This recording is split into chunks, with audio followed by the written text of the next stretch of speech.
नमस्कार, राम राम. तुमचं सगळ्यांचं पुन्हा एकदा स्वागत आहे गोल्ड पोस्ट मराठीच्या यूट्यूब चॅनलवरती. आपला फुटबॉल. आपली भाषा. मी स्वप्नील कदम मी दर्शन कदम. तुमच्या सगळ्यांचं स्वागत करतोय एका नवीन एपिसोडमध्ये, ज्या एपिसोडमध्ये आपण बोलणार आहोत भरपूर काही एक्साइटिंग मॅच झालेल्या आहेत. त्यातली सगळ्यात महत्त्वाची जी मॅच झालेली आहे काल, पोर्तुगाल वर्सेस DR कॉंगो. ओ हो. एक्सपेक्टेड, अनएक्सपेक्टेड, भरपूर काही गोष्टी झाल्या त्या मॅचमध्ये. भरपूर काही बोलण्यासारखं आहे. आपण सुरुवात करूया हळूहळू एकेका गोष्टीनुसार.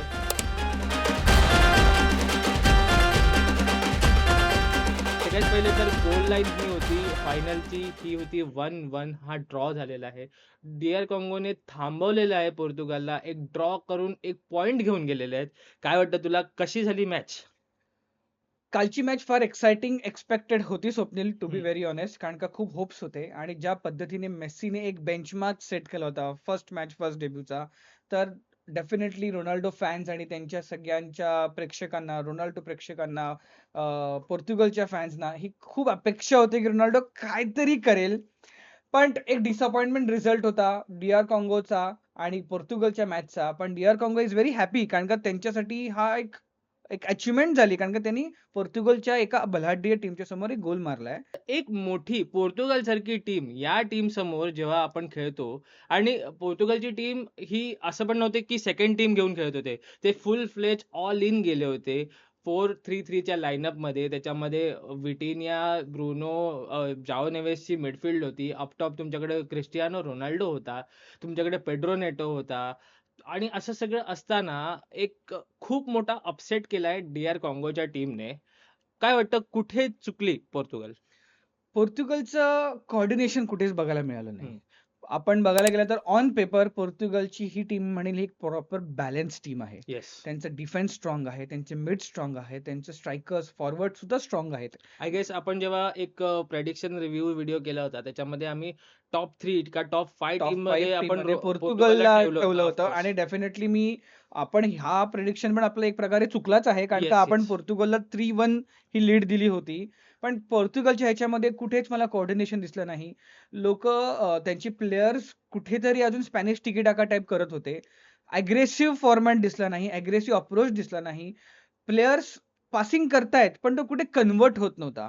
मला तिथे डिफेन्स स्ट्रॉंग दिसला, मिडफिल्ड ही स्ट्रॉंग दिसली, पण मिडफिल्ड मधनं मिडल पोझिशन मधनं एंट्री होत नव्हती. दोन्हीही विंग्स बाजू ऍक्टिव्ह होते फार, आणि फॉरवर्डला तो नंतर कन्वर्ट करता आला नाही. आपण त्याच्यामध्ये अजून डिटेलमध्ये बोलूया. येस. पण येस, एक डेफिनेटली एक डिसअपॉइंटमेंट परफॉर्मन्स होता आणि एक हार्ड क्रॅश डिसअपॉइंटमेंट त्यांच्या फॅनसाठी झालाय, माझ्यासाठीही झाला आहे, कारण का I was expecting a lot from this particular Portuguese team. Yes. मला असं वाटतं की मला फक्त एकच प्लेअर दिसत होता संपूर्ण पोर्तुगालच्या टीम मध्ये, जो आपला जीव तोडून परफॉर्मन्स करत होता. त्या प्लेअरचं नाव आहे नुनो नुनो मेंडेस. मेंडेस. कारण तो एक फ्लँक सांभाळून ठेवला होता त्याने. तिकडून त्याने अजिबात काहीच करू दिलं नाही समोरच्या टीमला. आणि तुला माहितीये का, पोर्तुगालच्या टीम मध्ये आणि DR कॉंगोच्या टीम मध्ये एक असा स्टॅट आहे की पोर्तुगालच्या टीमने घेतले 7 shots 7 shot on goals, on goal. आणि त्यातला फक्त एक ऑन टार्गेट होता. आणि ऍट दी अपोजिट DR कॉंगोच्या टीमने अनएक्सपेक्टेडली 8 8 shots शॉट्स घेतले. घेतलेत, आणि त्यातले 2 ऑन टार्गेट होते, आणि त्यातला सुद्धा एक त्यांनी कन्वर्ट केलाय. पण तू आता शॉट्सचं मेन्शन केलंस, पोझिशनचं काय? 75% पोझिशन पोर्तुगलकडे होतं, 25% पोझिशन DR कॉंगोकडे होतं. DR कॉंगोचं एकच आहे की त्यांचा स्ट्रायकर आहे विसा, काय नाव त्याचं? विजा. त्यांचा जो स्ट्रायकर आहे विजा, त्याला ऍक्च्युली हॅनॉकानी बरेच चान्सेस क्रिएट करून दिले होते. Yes, yes. त्याच्याकडनं अनेक चान्सेस मिस झालेत, नाहीतर हा score definitely 3-1 DR Congo Portugal झाला असता.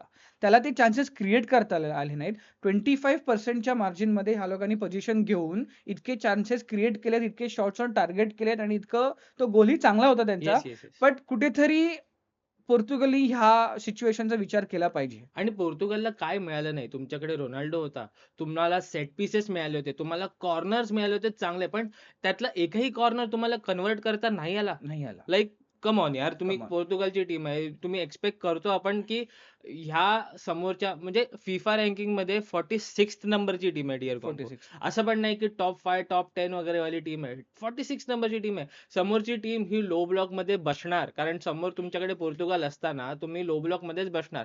5-4-1च्या नंतर ते लोक 5-4-1 खेळत होते लिटरली. लिटरली हो, कारण का सेकंड हाफ नंतर तर लिटरली डिअर कॉन्गोच्या डिफेन्समध्ये तर 5 प्लेयर दिसत होते. हो. लाईनीत 5 प्लेयर दिसत होते येस, आणि येस. हे काल आम्ही एकत्र मॅच बघताना सुद्धा आम्ही ते ऑब्झर्व्ह केलं, की त्यांचा एकच स्ट्रायकर पुढे होता. बाकी सगळे त्यांच्या मिड पॉइंट नंतर सगळे बॅकमध्ये खेळत होते. कारण का त्यांना डेफिनेटली पोर्तुगलला कुठेतरी पकडून ठेवायचं होतं. 1 गोल एक्सपेक्टेड नव्हता आणि त्यांच्यासाठी हा 1 पॉइंट हा खूप क्रुशियल आहे. Yes, yes. ते कदाचित उद्या 3rd पोझिशनवर येऊन टॉप 8 मध्ये येऊन ते पुढे क्वालिफाय करू शकतात. पण तुला असं वाटलं का, की पोर्तुगालच्या टीममध्ये काहीतरी कॉम्बिनेशनचा किंवा टीम हार्मनीचा काहीतरी प्रॉब्लेम आहे? कारण मी बघितलं, की फ्री किकच्या वेळेला किंवा इव्हन सेट पीसेसच्या वेळेला बऱ्याच वेळा रोनाल्डोकडे क्रॉस गेले. पण जेव्हा रोनाल्डोकडून ते कन्व्हर्ट झाले नाहीत, तेव्हा टीमचे एक्सप्रेशन आहे ना खूप वाईट होते. स्पेशली एक मी जो बघितला, की गोलपोस्टच्या साइडने जेव्हा कॉन्सेकावने रोनाल्डोला एक क्रॉस दिला, एक कट टाकला. त्याच्यानंतर रोनाल्डोने तो कन्व्हर्ट नाही केला, तो गोलपोस्टच्या साइडने गेला. आणि त्याच्यानंतर एका फ्रस्ट्रेटेड होता रोनाल्डोकडे. हो. तुला असं वाटतं का, की रोनाल्डो सारख्या प्लेयर समोर असा ॲटिट्यूड पोर्तुगलच्या टीमचा आणि हे सगळे प्लेयर्स 22, 23, 24 वर्षाचे आहेत यार. नाही ॲटिट्यूडचा प्रश्न नाहीये इथे. कारण का त्याला एवढं एक ऑब्झर्वेशन आहे, की हे लोकं पहिल्यांदा रोनाल्डो बरोबर खेळत नाहीयेत. रोनाल्डो बरोबर प्रत्येक वेळी खेळून झालंय ह्यांचं. डेफिनेटली ते रोनाल्डोसाठी खेळत नाहीत हे कळून दिसून आलं त्या मॅचमध्ये. ते लोकं पोर्तुगलसाठी खेळतायत. हं. आणि जर कन्व्हर्ट होत नसेल तर it's a part of game आणि फ्रस्ट्रेशन आणि ते अग्रेसिव्ह आणि हे सगळं दिसून येणारच. इट्स अ फेशियल रिकॉग्निशन आहे. दुसरी गोष्ट काय होतं, आपण त्या एका पर्टिक्युलर इन्सिडेंटबद्दल आपण पुढे बोलूया. पण मी तुला त्याचं उत्तर आता कन्क्लूड करेल, की हो, फ्रस्ट्रेशन होतं कारण का Ronaldo was not able to convert his goals. Yes. Ronaldo 25 passes फक्त रोनाल्डोनी केलेत. 25 वेळा फक्त रोनाल्डोकडे बॉल आला आहे आणि त्याच्यामध्ये 3 वेळा तर किक ऑफ मध्येच झाल्या 2 वेळा. येस. तर 23 आहे आणि त्यातला 2 वेळा तर तो त्याच्याच इथे होता. तुला असं वाटलं का रोनाल्डो ॲब्सेंट होता कालच्या मॅचमध्ये? रोनाल्डो कंप्लीटली ॲब्सेंट होता. पण ह्याचं मी एक जस्टिफिकेशन आणि ह्याचं ॲप्रिसिएशन मी डी.आर. काँगोला देईल कारण का ते लोकं प्रॉपर स्टडी करून आले होते ह्या पूर्ण मॅचला. रोनाल्डोला अनफॉर्च्युनेटली 3 लोकं नॉन स्टॉप मॅन मार्किंग करत येस. होते. हलूनच दिला नाही, त्याच्याकडे बॉलच येऊन दिला नाही. पण तो रोनाल्डो आहे. आता मॅन मार्क केल्यानंतर तुम्हाला ते ब्रेक करता आलं पाहिजे. ते चक्रव्यूह असतं ते अभिमन्यूचं. येस. ते तुम्हाला तोडता आलं पाहिजे आणि ते अनेकदा केलंय. म्हणून तो रोनाल्डो आहे आणि म्हणून त्याच्याकडनं त्या अपेक्षा आहेत. येस. त्याने ते मॅन मार्क करून out of the way box जाऊन लोकांना चकवा देऊन तो बॉल घेऊन आणि गोल मारणं. मे बी चला ठीक आहे, ही पहिली मॅच आहे, पण ही दिसून येईल पुढच्या मॅचेसमध्ये कदाचित हे लोकं रिस्टडी करतील, रिसर्फेस करतील स्वतःच्या टीमला, रिकग्निशन मिळेल. रिकग्निशन का मिळेल? कारण का तो रिस्पेक्ट दिसायला पाहिजे, की ठीक आहे मी प्ले कन्व्हर्ट करू शकतो. मी तिथपर्यंत बॉल घेऊन जाऊ शकतो. हा कॉन्फिडन्स कुठे दिसला नाही. Bruno Fernandes as a captain तो फ्रस्ट्रेटेड होता. खूप फ्रस्ट्रेटेड होता ब्रुनो फर्नांडिस आणि जर अकाउंटेबिलिटी म्हणजे जर जबाबदारी घ्यायची झाली या लॉसची किंवा या पराजयाची, तर मला असं वाटतं की ती जबाबदारी रोनाल्डोची सुद्धा आहे. कारण रोनाल्डो 90 मिनिटं पिचवरती होता. होता. जर असं असतं की बाबा तो सबस्टिट्यूट झाला असता किंवा मग नंतर त्याला सबस्टिट्यूट केला असता, तर कदाचित आपण एक बोलू शकतो. पण जेव्हा तुम्ही कुठलाही प्लेयर, नॉट जस्ट रोनाल्डो, कुठलाही प्लेयर जर 90 मिनिटं जर पिचवरती असेल आणि गेमचा रिझल्ट जर तुमच्या टीमच्या बाजूने लागत नसेल, तर तुम्ही सुद्धा तेवढेच अकाउंटेबल असता असता. त्या रिझल्टसाठी. आणि आता पुढच्या मॅचमध्ये आपल्याला समजेल की काय होतंय, काय नाही होतंय. पण रोनाल्डोकडून खूप जास्त अपेक्षा आहेत लोकांच्या. खूप फॅन्स आहेत रोनाल्डोचे आणि त्या अपेक्षांना तो कालच्या मॅचमध्ये तरी जागा दिलेला नाही. नव्हता आणि मला कुठेच त्यांनी अपॉर्च्युनिटीज क्रिएट करताना दिसलं नाही. पहिला Yes. Factor he is Ronaldo. Me obviously त्याच्याबद्दल हे बोलू शकतो कारण का त्यांनी ह्या गोष्टी केल्यात. आपण जनरली अशा व्यक्तींबद्दलच बोलतो जे ऑलरेडी करून झालेले आहेत. आपण उगाचच कोणाकडे होप्स ठेवत नाही. रोनाल्डोनी अपॉर्च्युनिटीज क्रिएट करून दिलेल्या आहेत. UCL मध्ये असू दे, युनायटेडमध्ये असू दे, पोर्तामध्ये असू दे, सौदीमध्ये खेळतो तेव्हा पण असू दे, Yes, रिअल yes. मॅड्रिडमध्ये तो क्रिएट करतच होता. हे त्याचं वर्ल्ड कप आहे. त्यांनी ते अपॉर्च्युनिटीज क्रिएट करता त्याला नाही आले. तो फक्त एकाच पोझिशनमध्ये होता. आता जर तू या कालच्या मॅचचे हॉटस्पॉट्स बघशील तर रोनाल्डो फक्त आणि फक्त डीच्या आसपासच दिसला बॉक्सच्या आहे. आसमध्ये होता. कारण त्याला असं वाटलं होतं, की काहीतरी करतील, कुठून तरी क्रॉस येईल. तो कन्व्हर्ट करण्यासाठी तो तिकडे उभा होता. बट ॲट द एंड टीमकडून झालेला नाही आणि जेव्हा टीमकडून झालं तेव्हा रोनाल्डोला ते कन्व्हर्ट करता आलेलं नाही. सो त्याच्यामुळे कालची मॅच ही खूप जास्त डिसअपॉइंटिंग होती, स्पेशली पोर्तुगालच्या फॅन्ससाठी तरी. पोर्तुगलच्या फॅन्ससाठी तरी होतीच, but as a football viewer आणि as a football followers in so many years, let's keep apart. आपण तो एक फॅक्टर साईडला ठेवूया. आपण अर्जेंटिनाच्या थोडंसं आहोत.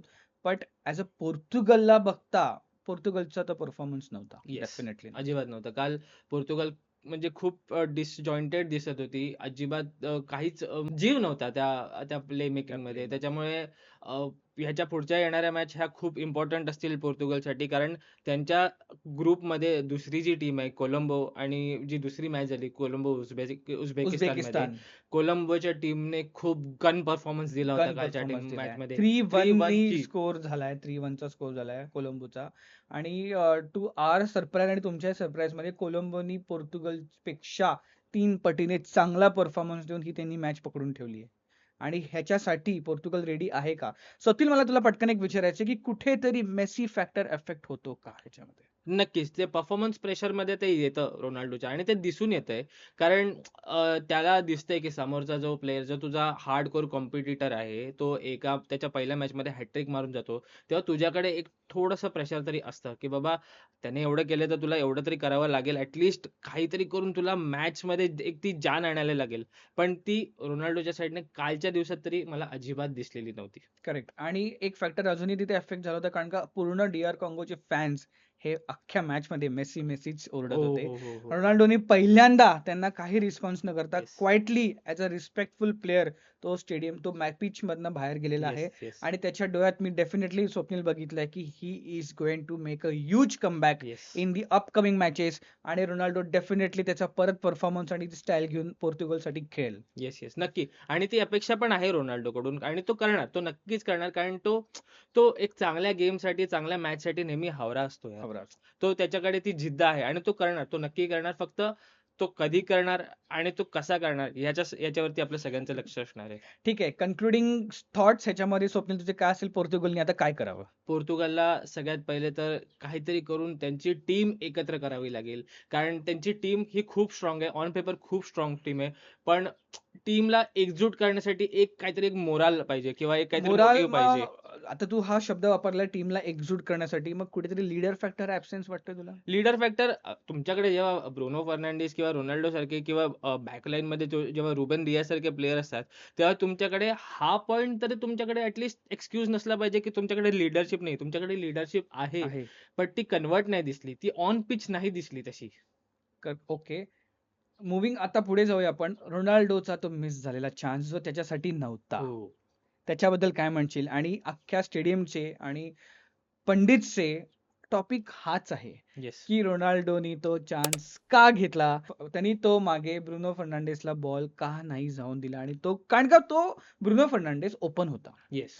जर तो बॉल त्याच्याकडे होता तर आज डेफिनेटली पोर्तुगलला 1 पॉइंट अहेड असता. पोर्तुगल जिंकली असती मॅच. कुठेतरी हंग्रीनेस किंवा कुठेतरी ते एक अँक्झायटी दिसतोय का तुला रोनाल्डोमध्ये? जेव्हा रोनाल्डो ऑन पिच असतो, तेव्हा असे चान्स तो नाही देत कोणाला. ॲटलीस्ट मी तरी बघितलं नाही तो असे चान्स कोणाला देताना. हां, कालचा दिवस हा रोनाल्डोचा नव्हता. हे आपण जास्तीत जास्त बोलू शकतो. कारण तो चान्स हा इझिली ब्रुनोकडे त्याने बॅकपास करून ब्रुनोने कन्व्हर्ट करू शकला असता. ती स्कोर लाईन 2-1 इझिली झाली असती. पण रोनाल्डो बिंग रोनाल्डो तो चान्स त्यानेच घेतला पाहिजे होता. पण त्याने घेतला आणि तो कन्व्हर्ट झाला नाही. आता जसं आपण थोडाफार ब्लेम गेम करतोय, तर त्याच्यामध्ये तो एक ब्लेम क्रिस्टियानो रोनाल्डोच्या वाट्याला जाणार आहे जाणार आहे by default. By default. Okay. So आपण आता हा सेगमेंट पुढे जाऊया. आणि आय डेफिनेटली होप, आणि आमच्या दोघांची इच्छा आहे, की पोर्तुगलनी आणि रोनाल्डोनी खूप तगडं परफॉर्मन्स द्यावं. आणि कुठेतरी दोघं अर्जेंटिना वर्सेस पोर्तुगल आम्हाला बघायचं आहे आणि ते येऊन यावं, ही आमची अशी पूर्णपणे इच्छा आहे. We are with you fans, आणि आपण फॅन्स बरोबर आहोत. येस. पोर्तुगलच्या फॅन्ससाठी पटकन काय बोलशील? पोर्तुगालचे फॅन्स नाराज नका होऊ. पहिलीच मॅच होती यार. पहिली मॅच देवाला देवाला. असं समजून जाऊया आपण पुढे. पुढच्या मॅच चांगल्या होणार आहेत. रोनाल्डो दादा परफॉर्म करणार आहे. ओके. कसा वाटला तुम्हाला हा व्हिडिओ? नक्की तुम्ही कमेंट सेक्शनमध्ये आम्हाला फीडबॅक द्या. आणि असेच आम्ही भरपूर सारे व्हिडिओज घेऊन येत आहोत. आम्हाला आता पूर्ण अपेक्षा आणि एक्साइटमेंट आहे ग्रुप स्टेजेसच्या नवीन येणाऱ्या मॅचेस बद्दल. ज्या चुका ह्या मोठ्या टीम्सनी केलेल्या आहेत त्या रेक्टिफाय करतील का? आणि ज्या चांगल्या गोष्टी छोट्या टीम्सनी केल्या ते त्यांना कन्सिस्टंटली फॉलो करता येतील का? हे आत्ताच्या येणाऱ्या आठवड्यामध्ये तुम्हाला डेफिनेटली कळेल. मॅचेस आजपासून चालू होणार आहे. हा होता आमचा ग्रुप स्टेजेसचा रिव्ह्यू व्हिडिओ. तुमचं पुन्हा एकदा आमच्या चॅनलमध्ये स्वागत आहे. गोलपोस्ट मराठी, आपला आपला फुटबॉल, फुटबॉल आपली भाषा.